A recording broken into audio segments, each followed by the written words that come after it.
लड़का सोचता है कि ये कैसे हुआ होगा, कहीं वो लड़की की मदद करके मुश्किल में तो नहीं फंस जाएगा। खैर मर्तबा एक गरीब लड़का जंगल से गुजर रहा था। वो अपनी गरीबी से बहुत तंग होता है।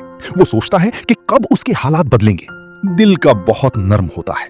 यही सोचते हुए चलते चलते उसकी नजर एक बहुत खूबसूरत लड़की पर पड़ती है, जो दिखने में किसी रानी से कम नहीं होती। रानी बेहोश होती है। लड़का सोचता है कि ये कैसे हुआ होगा, कहीं वो लड़की की मदद करके मुश्किल में तो नहीं फंस जाएगा। खैर वो रानी की मदद करने का फैसला करता है। वो रानी को गोद में उठाता है और घर की तरफ चल पड़ता है।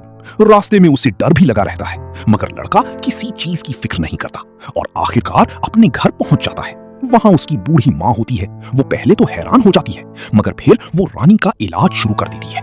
रानी को होश आ जाता है और उसकी जान बच जाती है। लड़का उससे पूछता है कि ये कैसे हुआ, मगर रानी बात टाल देती है और उन्हें नहीं बताती कि वो रानी है। वो दिल ही दिल में उन्हें इनाम देने का फैसला करती है।